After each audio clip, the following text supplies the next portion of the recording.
সুপ্রিয় পঞ্চম শ্রেণীর শিক্ষার্থী বন্ধুরা, তোমাদের 100% কমন উপযোগী প্রশ্নপত্র নিয়ে হাজির হয়েছি এই ভিডিওটিতে। তো তোমরা যারা পঞ্চম শ্রেণী অর্থাৎ ইবতেদায়ী পঞ্চম শ্রেণী 2026-এ অর্ধবার্ষিক পরীক্ষায় অংশগ্রহণ করবে, তোমাদের বাংলাদেশ ও বিশ্ব পরিচয় এর আমরা একটি প্রশ্নপত্র নিয়ে হাজির হয়েছি। এই প্রশ্নপত্রটিতে যে সুন্দর করে তুমি মনোযোগ দিয়ে বুঝে বুঝে পড়ো, তো তুমি যে কোম্পানির গাইড বা বই পড়ো না কেন, তোমার পরীক্ষায় কিন্তু প্রশ্ন কমন থাকতে বাধ্য থাকবে। তো এই প্রশ্নটি সম্পূর্ণভাবে তুমি যদি শেষ করতে পারো, তোমার পরীক্ষায় 80 থেকে 90%, এমনকি ভাগ্য ভালো হলে 95 থেকে 100%ও কমন থাকতে পারে। তো চলো দেখে নেওয়া যাক তোমাদের মোস্ট ইম্পর্টেন্ট কমন উপযোগী প্রশ্নপত্রটি। তো তোমাদের বাংলাদেশ ও বিশ্ব পরিচয়ে 100 নম্বরের পরীক্ষা হবে, সময় থাকবে 2 ঘন্টা 30 মিনিট। তো 1 নম্বরে তোমাদের থাকবে সঠিক উত্তর বাছাই করো। তো 15টি প্রশ্ন দেওয়া থাকবে, যার মধ্যে তোমাকে বেছে বেছে 10টি প্রশ্নের সঠিক উত্তর লিখতে হবে। তো দেখো আমাদের এখানে 1 নম্বর প্রশ্নটি রয়েছে, জলবায়ুর পরিবর্তনের কারণে তাপমাত্রার কি পরিবর্তন হচ্ছে? জলবায়ুর পরিবর্তনের ফলে দ্রুত তাপমাত্রা, ক নম্বর উত্তর হবে তাপমাত্রা দ্রুত বাড়ছে।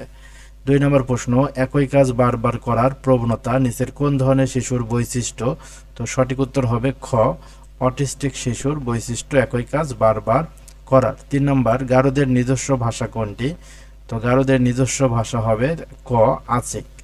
তো তোমরা পরীক্ষায় এই সঠিক তথ্য যেগুলো আমি দাগিয়ে দিচ্ছি এগুলো তোমরা উঠাই দিবা। 4 নম্বর প্রশ্ন, মৌলানা আব্দুল হামিদ খান ভাসানী কি হিসেবে সর্বাধিক পরিচিত? তো সঠিক উত্তর হবে খ, মজলুম জননেতা হিসেবে পরিচিত। 5 নম্বর, কোন বাহিনী অপারেশন জ্যাকপট অভিযান পরিচালনা করে? তো অপারেশন জ্যাকপট অভিযান পরিচালনা করে ক নম্বর, নৌবাহিনী।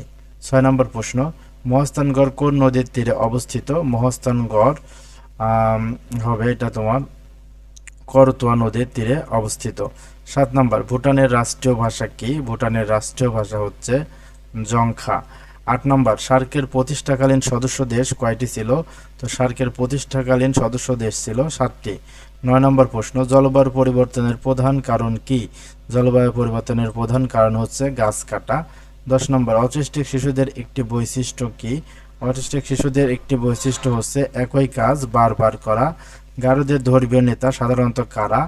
গারোদের ধর্মীয় নেতা সাধারণত পুরুষ মানুষ হয়।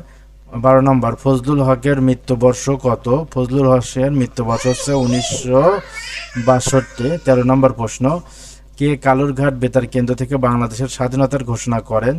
তো বাংলাদেশ স্বাধীনতার ঘোষণা করেন খ নম্বর, মেজর জিয়াউর রহমান। 14 নম্বর, সমমর্যাদা মানে কি? সমমর্যাদা মানে হচ্ছে সবাই সমান সম্মান পাওয়া। কোন গ্যাসকে গ্রিনহাউস গ্যাস বলা হয়?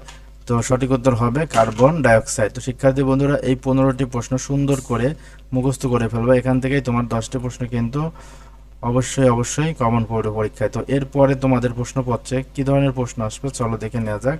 তো এরপরে 2 নম্বর প্রশ্ন থাকবে, সঠিক শব্দ দিয়ে শূন্যস্থান পূরণ করো। 5টি, তোমার অনেকগুলো শূন্যস্থান বাক্য দেওয়া থাকবে, যার মধ্যে মাঝে মাঝে দেখো গ্যাপ দেওয়া আছে।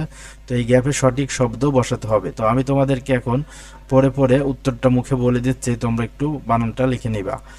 তো দেখো ক নম্বর, জলবায়ুর পরিবর্তন রোধে ড্যাশ প্রয়োজন? জলবায়ুর পরিবর্তন রোধ এখানে হবে বনায়ন বা গাছ লাগানো প্রয়োজন। তাহলে শূন্যস্থানে কি লিখবে? বনায়ন অথবা গাছ লাগানো। খ নম্বর, যে হোসেন শহীদ সোহরাওয়ার্দী ড্যাশ গঠনে প্রধান ভূমিকা পালন করেন? তো এখানে শূন্যস্থান হবে যুক্ত ফ্রন্ট গঠনে। যুক্ত ফ্রন্ট। আমরা সকলেই নিগোষ্ঠীর প্রতি ড্যাশ করব, এখানে আমরা সকলেই নিগোষ্ঠীর প্রতি কি হব? শ্রদ্ধাশীল বা সম্মান প্রদর্শন করব। তারপর অপারেশন সার্চলাইট বাংলাদেশের ইতিহাসে ড্যাশ নামে পরিচিত? গণহত্যা নামে পরিচিত। ওআইসির একটি কাজ হচ্ছে দারিদ্র্য নির্মূল করা। এরপরে দেখো, লালবাগ কেল্লার প্রথম নাম ছিল কেল্লা আরঙ্গবাদ। তো প্লাস্টিকের ব্যবহার ড্যাশ দূষিত করে? প্লাস্টিকের ব্যবহার পরিবেশ দূষিত করে। এরপরে দেখো 3 নম্বর প্রশ্নে তোমাদের আসবে, সত্য হলে তার পাশে দন্তস্ব, মিথ্যা হলে তার পাশে মি লেখো। 5টি, প্রত্যেকটি 2 নম্বর করে তোমাদের 10 নম্বর। তো অনেকগুলো এখানে দেওয়া থাকবে, তোমার মধ্যে 7টা দেওয়া থাকবে, 7টি পাঠটি, সেখান থেকে তোমাকে 5টি বেছে বেছে লিখতে হবে। তো দেখো এই প্রশ্নগুলো তুমি দেখবে এবং খাতায় দেখে দেখে উঠাবে। ডান সাইডের পাশে দন্তস্ব অথবা ময়রস্যি, সত্য হলে দন্তস্ব, মিথ্যা হলে ময়রস্যি লিখে দেবা, তাহলেই কিন্তু হয়ে যাবে। তো তো দেখো প্রথমে ক নম্বর প্রশ্নটি, ডিজেল এক ধরনের জীবাশ্ম জ্বালানি, তো এই বাক্যটি সঠিক, তাই এর পাশে তুমি কি লিখবা, দন্তে স। এরপরে দেখো মিলেমিশে কাজ করলে, মিলেমিশে কাজ করলে কাজে বেশি ভুল হয়, এই কথাটা কি, এটা কিন্তু ভুল। তো এখানে কি লিখে দিবা বলো তো, মিথ্যা, ময়রশ্রী মিথ্যা লিখে দিবা। তো এরপরে গ নম্বরে দেখো, লাহোরের প্রস্তাব 1940 সালে পেশ করা হয়, এটা হচ্ছে সত্য, তো এখানে দন্তের স লিখে দিবা। তারপর রুটি মাংস নেপালের মানুষের প্রধান খাবার, তো এটা কিন্তু সত্য না, এটা ভুল, তাহলে তোমরা এটা কি লিখবা, মিথ্যা লিখবা। জলবায়ু লিখবা, জলবায়ু পরিবর্তন হলে দুর্যোগের আশঙ্কা কমে যায়, জলবায়ুর পরিবর্তন হলে দুর্যোগের আশঙ্কা কমে যায়, এই কথাটি মিথ্যা, তাহলে এখানে তুমি কি লিখবা, ময়রশ্রী। এরপর প্লাস্টিক পরিবেশের জন্য ক্ষতিকর পদার্থ, এটা হচ্ছে সত্য, এটা কি হবে, সত্য, দন্তের স দিবা। যেগুলো আমি টিক দিয়ে দিচ্ছি এগুলো দন্তের স, যেগুলো গুণন বা ক্রস দিচ্ছে সেগুলো তুমি ময়রশ্রী বা মানে মিথ্যা লিখবা। শারীরিক সমস্যাগ্রস্ত শিশুরা ধীর গতিতে কথা বলে, এটা হচ্ছে মিথ্যা। তো শিক্ষার্থী বন্ধুরা তোমাদের হয়ে গেল 3 নম্বর প্রশ্ন। এরপর দেখো 4 নম্বর আসবে, পার্শ্ব মিল করো অথবা বাম থেকে ডান পক্ষ মিল করুন, একটি ছক দেওয়া থাকবে, বামের অংশ এবং ডানের অংশ তোমাকে মিল করতে হবে, মিল করতে পারলে তোমার জন্য নম্বর থাকবে 10। তো প্রথমে দেখো দৃষ্টি প্রতিবন্ধী, তুমি দৃষ্টি প্রতিবন্ধী কার সাথে মিলে লিখবে, দৃষ্টি প্রতিবন্ধী অর্থাৎ যে দেখতে পায় না। এরপর শ্রবণ প্রতিবন্ধী, শ্রবণ প্রতিবন্ধী কোনটার সাথে মিলবে, যে শুনতে পায় না, এটার সাথে মিলাই দিবা। এরপর বাক প্রতিবন্ধী, বাক প্রতিবন্ধী মানে কি, যে কথা বলতে পারে না, এই যে প্রথমটার সাথে মিলাই দিবা।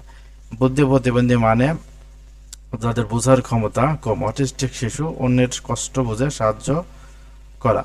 তো এই ছিল তোমাদের মিল করা। এরপরে দেখো তোমাদের বই থেকে মোস্ট ইম্পর্টেন্ট সংক্ষিপ্ত প্রশ্ন, তো এই 7টি প্রশ্ন তুমি সুন্দর করে পড়ে যাবে, এখান থেকে কিন্তু তোমার পরীক্ষায় কমন থাকবে, তোমাকে যে কোনো 5টি প্রশ্নের উত্তর লিখতে হবে। তো ক নম্বর প্রশ্ন, সমুদ্র পৃষ্ঠের উচ্চতা বেড়ে যাওয়ার 3টি প্রভাব লেখো। খ নম্বর, বিদ্যালয়ে মিলেমিশে কাজ করা 3টি সুবিধা লেখো। গ নম্বর, গারো নৃগোষ্ঠী বাংলাদেশের কোন কোন জেলায় বাস করে। মৌলানা আব্দুল হামিদ খান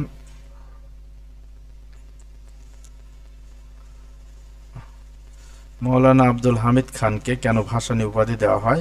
মুক্তিবাহিনী কাদের সমন্বয়ে গঠিত হয়। এরপরে নগর পানাম নগর কিভাবে বাণিজ্য কেন্দ্রে পরিণত হয়েছিল। বাংলাদেশের ভূখণ্ডের সাথে সংযুক্ত দেশগুলোর নাম লেখো। তো এই প্রশ্নগুলো তোমরা অবশ্যই ভালো করে শিখবা। তো এরপরে দেখো, তো প্রত্যেকটি প্রশ্ন, তোর 5টি প্রশ্ন, প্রতিটি প্রশ্নের জন্য তুমি 6 নম্বর করে পাবা, 30 নম্বর। এরপরে তোমাদের বড় রচনামূলক অর্থাৎ বড় প্রশ্ন লেখানো আসবে 5টি, পাঁচটি এখানে, বড় প্রশ্নের জন্য তোমাদের থাকবে 30 নম্বর। এখানে দেখো ক নম্বর, জলবায়ুর পরিবর্তন রোধে তোমার করণীয় কি লেখো। শ্রবণ ও বাক প্রতিবন্ধী সহপাঠীকে তুমি কিভাবে সহযোগিতা করবে, এখানে তুমি 5টা লিখবে, 40 নম্বর। বাংলাদেশের সাঁওতাল ক্ষুদ্র নৃগোষ্ঠীর সাংস্কৃতিক বৈশিষ্ট্য বর্ণনা করো। ইতিহাসে স্মরণীয় নেতাদের জীবনী থেকে কি কি আদর্শ গ্রহণ করতে পারো তা বর্ণনা করো। মুক্তিযুদ্ধে সাধারণ মানুষের অবদান বর্ণনা করো। ঐতিহাসিক স্থান সংরক্ষণ তোমার করণীয় কি। নেপালে বেড়াতে গিয়ে তোমাদের সংস্কৃতির প্রতি তুমি কিভাবে শ্রদ্ধাশীল আচরণ তো করবে। তো শিক্ষার্থী বন্ধুরা, এই ছিল তোমাদের সম্পূর্ণ প্রশ্নটি। তো এই প্রশ্নটি তোমরা সুন্দর করে পড়ে যাবা। তো তোমাদের আশা করি 100% কমন থাকবে, এবং পরবর্তীতে তোমরা কোন বিষয়ের ভিডিও চাও অবশ্যই আমাদেরকে কি কমেন্ট করে জানাবে এই ভিডিওটির নিচে, তাহলে আমরা দ্রুতই তোমাদের সেই বিষয়ের ভিডিওতে কমন উপযোগী ভিডিওটি দিয়ে দেবো। তো চ্যানেলটি অবশ্যই সাবস্ক্রাইব করে সাথেই থাকবে, যাতে পরবর্তী ভিডিও দিলে সাথে সাথে তুমি পেয়ে যাও। ধন্যবাদ সকলকে।